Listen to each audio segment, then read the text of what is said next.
Hello नमस्कार, मी doctor Ananya Chitale. तुमच्या सगळ्यांचं संवादवर पुन्हा एकदा स्वागत. तुम्ही जर माझे गेले काही व्हिडिओज बघत असाल तर त्याच्यामध्ये एक थीम कॉमन आहे हे लक्षात आलं असेल तुमच्या. ती थीम म्हणजे की आपल्याला जर ताणतणावापासून लांब राहायचं असेल, एन्झायटी, डिप्रेशन ह्यातनं बाहेर पडायचं असेल किंवा ते होऊच द्यायचं नसेल, तर आपल्याला स्वतःमध्ये काही बदल घडवणं हे खूप गरजेचं आहे, हे मी सांगत आली आहे. राईट. मीच काय, साधारण कोणत्याही मानसोपचार तज्ज्ञाशी जर तुम्ही बोललात किंवा मानसशास्त्रामध्ये काम करणाऱ्या जर कोणत्याही व्यक्तीशी तुम्ही बोललात तर सगळे तुम्हाला हेच सांगतील की स्वतःमध्ये बदल केले तर आपण बऱ्याचशा त्रासापासून लांब राहू शकतो आणि त्यातनं मुक्तही होऊ शकतो, मग तो त्रास कितीही सिव्हिअर असला तरी सुद्धा. आता मुद्दा हा आहे की आपल्याकडे पिढ्यानपिढ्या एक समज आहे. तो समज असा की माणसाचा स्वभाव एकदा तयार झाला की त्याच्यामध्ये काही फरक करू शकत नाही आणि म्हणून आपण कितीतरी वेळा बोलताना बोलतो नाही का की मीही अशीच आहे, मीही अशीच राहणार, माझ्या स्वभावात काही फरक पडणार नाही. किंवा अगदी समोरच्यासाठी पण आपण हेच म्हणतो की तो चिडचिडाचा आहे, तो पटकन स्ट्रेस घेणारा आहे, त्याच्या स्वभावाला औषध नाही. हा जो समज आहे ना, हा पिढ्यानपिढ्या आपल्याकडे आहे खरा, पण आम्ही म्हणतो म्हणजे मानसोपचार क्षेत्रातील मंडळी मात्र असं म्हणतात की स्वभावाला औषध अगदीच आहे. मग हे दुमत जर असेल तर नक्की काय बरोबर? तर खरं सांगू का, बरोबर उत्तर हेच की स्वभावाला आपल्या औषध आहे. आणि ते का आहे? आपण ठरवलं तर आपल्या स्वभावामध्ये आपण निश्चित पॉझिटिव्ह बदल घडवू शकतो. हे का शक्य आहे त्याच्या मागे ना एक सायंटिफिक कारण आहे. ते कारण आज मी थोडक्यात सांगणार आहे. त्या कारणाचं नाव आहे neuroplasticity. So, neuroplasticity is the brain's ability to meaningfully change in structure as well as function based on various experiences that it keeps getting. Neuroplasticity म्हणजे मेंदूची क्षमता की जिथे मेंदू स्वतःमध्ये संरचनात्मक आणि कार्यात्मक बदल घडवण्याची कपॅसिटी बाळगतो. म्हणजेच काय, आपला जो ब्रेन किंवा आपली मज्जासंस्था जी आहे, आपला जो मेंदू आहे तो मोल्डेबल आहे, तो अडॅप्टेबल आहे. त्याच्यातले मज्जातंतू हे रिवायर होऊ शकतात, वेगळ्या पद्धतीने कनेक्ट होण्याची कपॅसिटी त्यांच्यामध्ये असते. हा कॉन्सेप्टचा जो शोध आहे हा साधारण एक 50-60 वर्षापासनं लागायला लागला. तोपर्यंत एक व्यापक कल्पना अशी होती की आपला मेंदू जो आहे तो जसे आपण मोठे होत जातो तसा तो परिपक्व होतो आणि त्याच्यामध्ये फार बदल घडू शकत नाहीत किंवा तो एका स्थिर लेवलला येऊन पोचतो. आणि किंबहुना त्याच व्यापक समजातून का होईना कदाचित ती जी म्हण आहे की स्वभावाला औषध नाही ह्याच्यावरती सगळ्यांचा विश्वास अगदीच बसला असेल. पण आता अनेक शोधनिबंध लिहिले गेलेत, अनेक रिसर्च झालेला आहे ज्याच्यातनं आपल्याला कळतं की आपला मेंदू अगदी आपल्या शेवटच्या श्वासापर्यंत सुद्धा त्याच्यामध्ये बदल घडवण्याची कपॅसिटी बाळगतो. त्याच्यामध्ये बदल घडू शकतात आणि ते बदलच आपण सायकोथेरपी आणि काउन्सिलिंग मार्फत घडवण्याचा प्रयत्न करतो. त्यामुळे पहिला जो मुद्दा आहे की झाली वयाची 50 झाली, आता मी काय बदलणार किंवा आता ती काय बदलणार, तो काय बदलणार, हा समज आपण पहिला काढून टाकूया. न्यूरोप्लास्टिसिटी ही लहान वयामध्ये त्याचा स्पीड जास्त असतो, म्हणजे त्याची capacity to mould and adapt ही नक्कीच जास्त असते. वय जसं वाढतं तशी ती कपॅसिटी थोडी कमी होते, पण ती असते.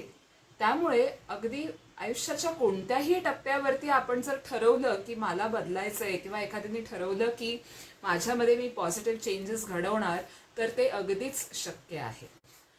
एक साहजिकच प्रश्न आता असा पडू शकतो की न्यूरोप्लास्टिसिटी वगैरे ठीक आहे, पण त्याचा माझ्या मानसिक आरोग्याशी डायरेक्ट संबंध का आणि कसा? तुम्हाला एक गंमत सांगते की ज्या पद्धतीने आपण विचार करतो, ज्या इंटेन्सिटीने आपण आपल्या इमोशन्स फील करतो, किंवा आपण भावनांचं नियमन करतो, ज्या पद्धतीने आपण रिझनिंग करतो किंवा प्रॉब्लेम सॉल्व्हिंग करतो ना, ह्या सगळ्या गोष्टी आपल्या मेंदूतले काही विशिष्ट भाग डिटरमाइन करत असतात किंवा गव्हर्न करत असतात. त्या मेंदूच्या विशिष्ट भागांमुळे सुद्धा आपल्या वैचारिक पद्धती, आपल्या भावनांच्या नियमनाच्या पद्धती ह्याच्यावरती इम्पॅक्ट पडत असतो. उदाहरणार्थ, आता हा जो मेंदूचा भाग आहे, फ्रंटल लोब ज्याला मी म्हणतो, तो दॅट इज रिस्पॉन्सिबल की तुम्ही प्रॉब्लेम सॉल्व्हिंग कसं कराल, तुम्ही रिझनिंग कसं करताय, तुम्ही विचार कशा पद्धतीचे करताय. म्हणजेच काय की मेंदू हा सुद्धा तितकाच महत्वाचा आहे when it comes to our mental health. Okay, मी पुढे जी तुम्हाला इमेज दाखवणार आहे ना, ती बघा.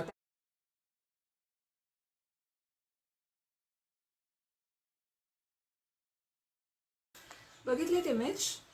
बेसिक इमेज आहे ती, पण तुमच्या थोडंसं लक्षात आलं असेल की अनेक आपले मनाच्या भावना, अनेक विचार, आपल्या विचार करण्याच्या पद्धती हे ब्रेन्सच्या वेगवेगळ्या भागांवर अवलंबून असतात बऱ्याच प्रमाणामध्ये. त्यामुळे त्याचं ॲप्लिकेशन असं की जर मला माझं भावनांचं नियमन अजून चांगलं करायचं असेल तर मला ब्रेनचा तो एरिया स्टिम्युलेट करणं गरजेचं आहे which is connected with emotions. मला अशा काही गोष्टी वारंवार प्रॅक्टिस करणं गरजेचं आहे की ज्यामुळे तिकडचे न्यूरल कनेक्शन्स रिवायर होतील, माझ्या इमोशन्सशी रिलेटेड जी न्यूरल कनेक्शन्स आणि मज्जासंस्था आहे ती रिकनेक्ट होईल, रिवायर होईल आणि मग माझं भावनांचं नियमन हे जास्त योग्य पद्धतीने होईल. हे सांगू का कसं आहे की टेनिसमध्ये जर एखादा शॉट मला प्रॅक्टिस करायचं किंवा एखादा शॉट मला यायला पाहिजे असेल तर मला काय करायला लागतं, मला एका पद्धतीचा शॉट परत परत प्रॅक्टिस करायला लागतो, म्हणजे त्याच्याशी कनेक्टेड माझे न्यूरल कनेक्शन्स किंवा त्याच्याशी निगडित असलेले माझे न्यूरल सिनॅप्सिस हे स्ट्रॉंग होतात आणि मग तो शॉट अगदी इझिली मला जमायला लागतो. म्हणून मी एका माझ्या व्हिडिओमध्ये म्हटलेलं होतं की प्रॅक्टिस इज व्हेरी इसेन्शियल जर मला माझ्या मानसिक त्रासातनं बाहेर पडायचं असेल तर, किंवा तो होऊच द्यायचा नसेल तर. Practising certain strategies is very essentials. का? कारण it is the basis of neuroplasticity. त्या प्रॅक्टिसनेच तुमच्या मेंदूतील ते एरियाज हे जास्त चांगल्या पद्धतीने डेव्हलप होऊ शकतात. एक इंटरेस्टिंग स्टडी त्यांनी केलेला होता की जे मेडिटेशन करणारी लोक आहेत रेग्युलर बेसिसवरती, त्यांनी त्यांचे ब्रेन स्टडी केले ब्रेन स्कॅनमधनं, आणि जे मेडिटेशन्स करत नाहीत अशाही लोकांचा ब्रेन स्कॅन त्यांनी चेक केला आणि ते स्कॅन्स त्यांनी कम्पेअर केले.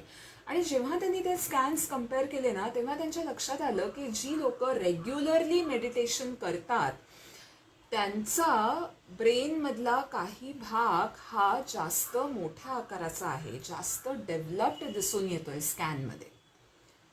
हे महत्त्व आहे न्यूरोप्लास्टिसिटीचा आपल्यासाठी उपयोग करून घेण्याचं.